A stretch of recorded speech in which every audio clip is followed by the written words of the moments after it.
This is not gonna be good.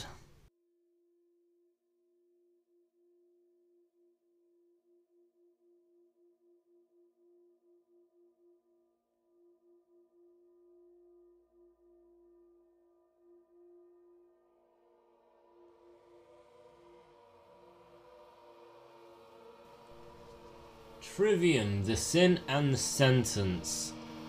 At this point of time, this is the newest album out by the band Trivium. They've released a fair few albums, the first two being heavily screamo, the third one being really heavy in the kind of power metal kind of aspects. The fourth, Shogun, being classed as many as their greatest album, with a lot of modern elements, unique sounds, some old school stuff thrown in as well, some progressive elements in certain songs, amazing sounding intros and verses and choruses, great solos, just an overall amazing album, real long songs, complex structures, a great album. Then there was In Waves, which seemed overly confused with what it was going for. It was going for singing modern metal or the heavy screamo stuff, and it just seemed to not know which way it was going. Then you had Vengeance Falls, which is a more radio-friendly, simple album, focused on singing, and then you had The Silence in the Snow, which was a massive focus on singing. There was no screaming in that album. Again, overly simplistic. Now we have The Sin and the Sentence. Trivium has been kind of falling through the years since the album Shogun, so Vengeance Falls, In Waves, and all the other albums, they've been losing fans. In Waves, people still thought that was a great album, some people started skipping out.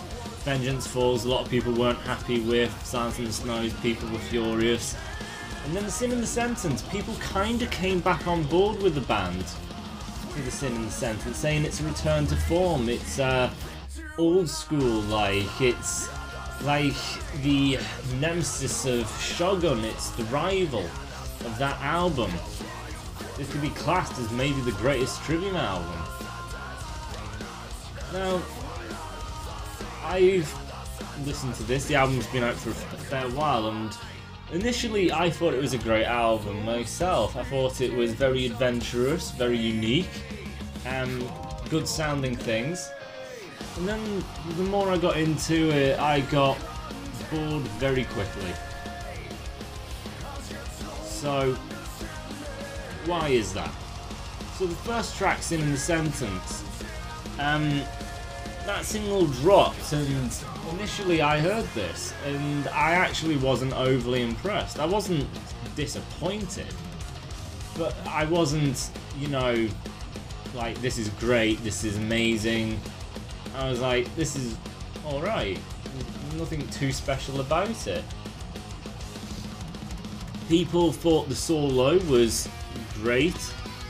I thought it was lacking. It didn't sound up to Trivium's type of class of, you know, intense solos, real, you know, thought-provoking way they approach it. This seemed just mechanical. It lacked emotion. It just felt empty compared to what Trivium can do, which is to make a real unique sounding solo. This one just sounded bland.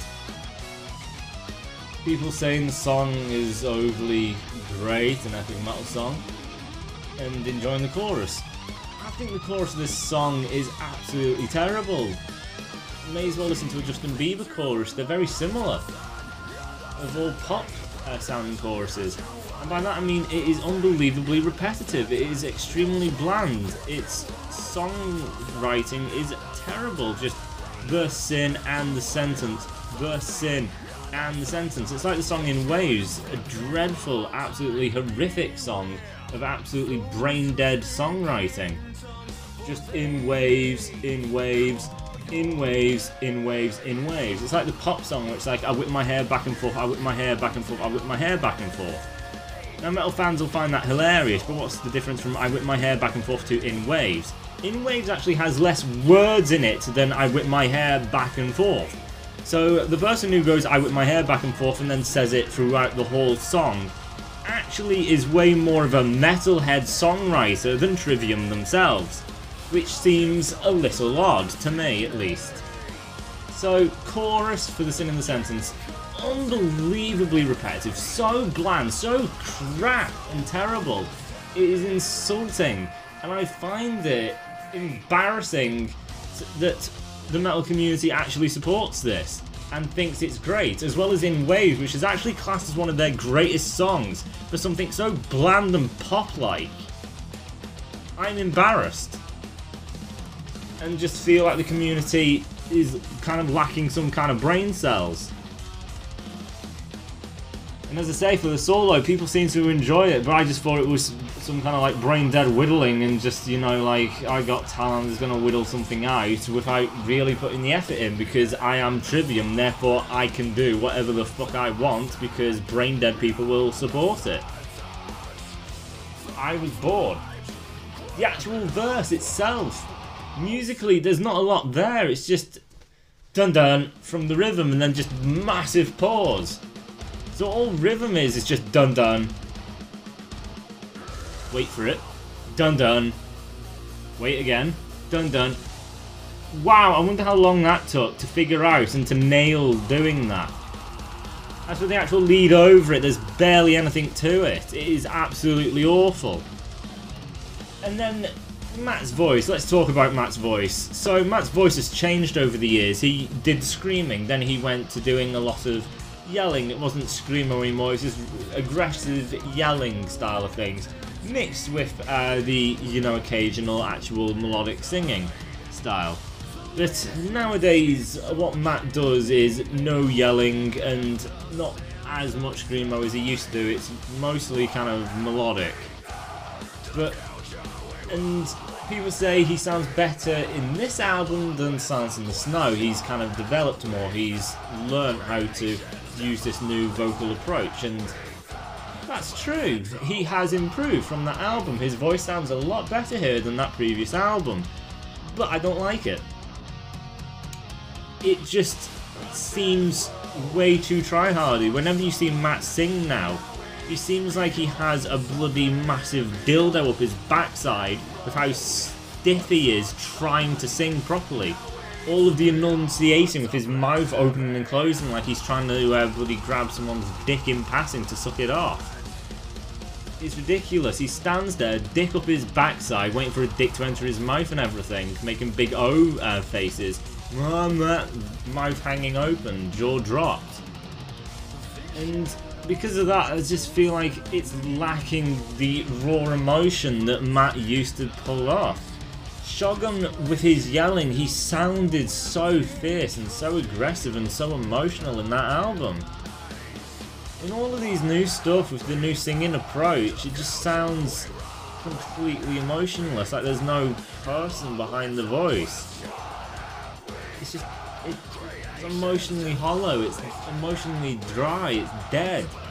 I'm not getting any living being, I'm just getting someone who sounds like he doesn't have an actual human heart. Because it's trying to sing. And yes, trying to sing, there is nothing wrong with that. You should try to sing properly.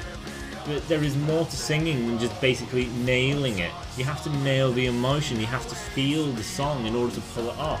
You need to hit your notes, you need to be versatile with your notes, you need to feel and emote with the song. You need to have emotion flow through you.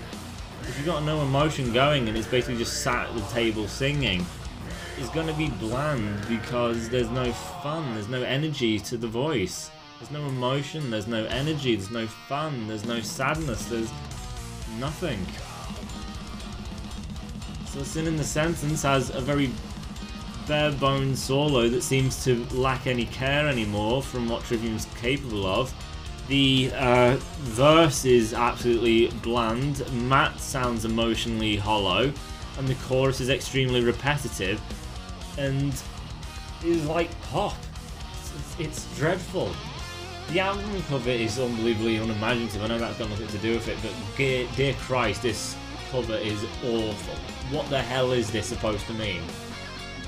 So the next track, Beyond Oblivion. Now, Beyond Oblivion is better because the verse actually has a unique kind of tone to it and sound to it.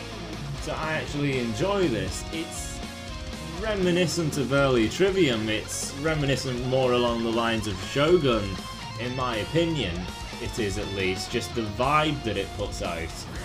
So it treads on certain other aspects, which is a problem, but I do like the fact that it's still unique.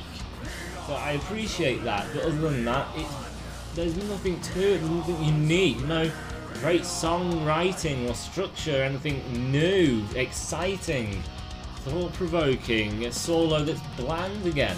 You used to get great solos from Matt Heafy as well as the other guy. Other Worlds, a lot more basic and of a song, nothing to it. The Heart From You Hate, an emotional song about, you know, the loss of someone you care about or something like that. This is one of these emotional songs that you hear in any band on the planet, so nothing to it. Betrayer, again, it just starts with, okay, let's start with just screaming betrayer, betrayer, betrayer, but because I'm screaming it, everyone's gonna go, oh my god, it's so cool, because people are dumb, they're morons, and when I saw people react to it, it's just betrayer, and everyone's like, oh my god, I'm screaming, but yeah, it's downright thick, it's pathetic. Just screaming betrayer, betrayer, betrayer, betrayer, betrayer means nothing. There is no lyrical content to that. It doesn't represent anything. It's not emoting to everything. What is the emotion here? Betrayer, what does that mean? Has someone betrayed you? What the hell are you on about?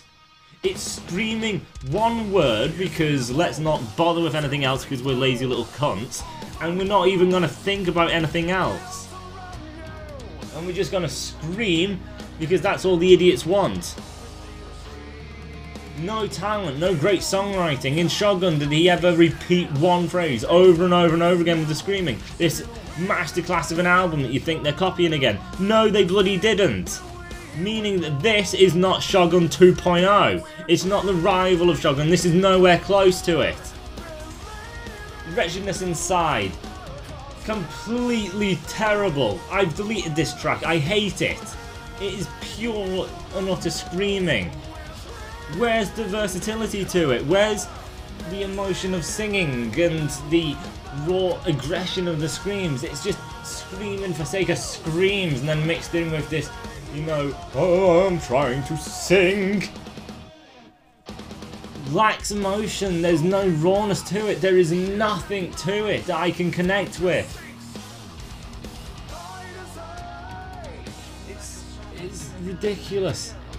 Endless Night sounds like this pop punk band. Have you ever heard of She Had a Boyfriend Who Looked Like My Girlfriend? It sounds like that. It's a boy band. It's a boy band song. Jesus, it's ridiculous. And people who have listened say, oh, it is a bit more of the happy side, but it sounds great. It's just like, oh no, it's a clone of Do You Know a Girlfriend Who Looks Like My Boyfriend Who Looks Like My Girlfriend? I don't know the fucking lyrics, I don't listen to crap. But it's just a clone of that and it's bad. It's not a good original song in the first place. So why copy that of anything? People argue that Hail to the King by Van Soundfall because it's a lot of cloning of earlier works, but at least they're cloning from the gods of the metal community instead of going to boy band territory. Christ! This album is adored. Come on, guys. Sever the hand. Simple song structure, emotionless singing, no raw energy. I'm not feeling the emotion. Solos lacking. Producing the sorrow lacking. Lacking. Thrown into the fire. Full on screams. It's lacking. It's an album that lacks. Shogun was great, not because of screaming. It was great because there was raw emotion to Matt's singing. When he's yelling, you feel the energy. You connect with that energy, the anger, the pain, the emotion. You can feel it. You can relate to it and connect to it.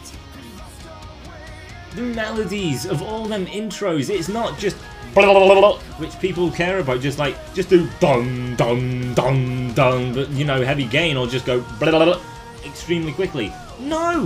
What are you morons on about? Shogun was never dun dun dun dun or It was emotion. Things were slow.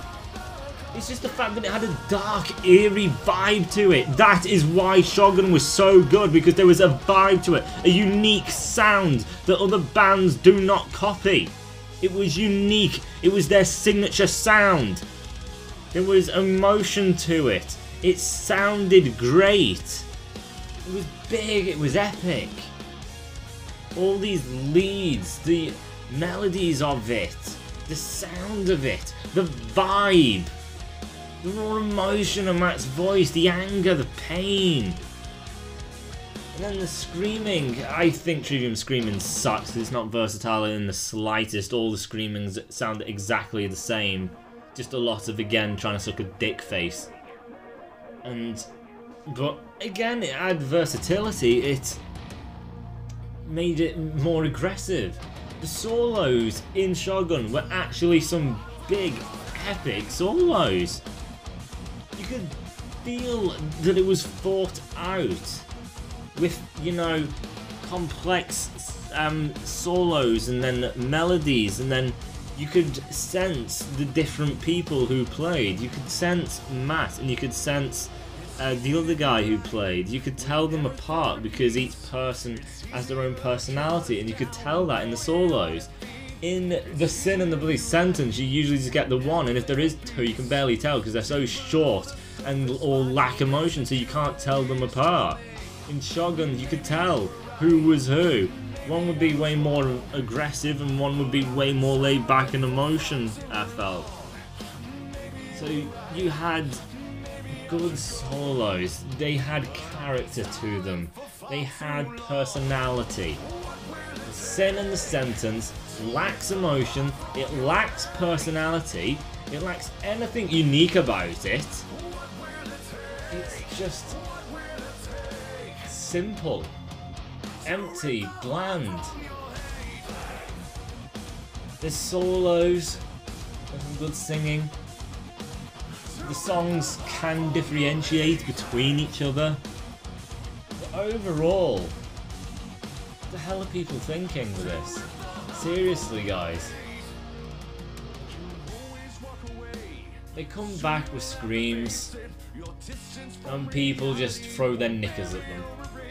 That's all they need to do. You just go, "Ugh!" and everyone's overboard, everyone's excited, we've all come.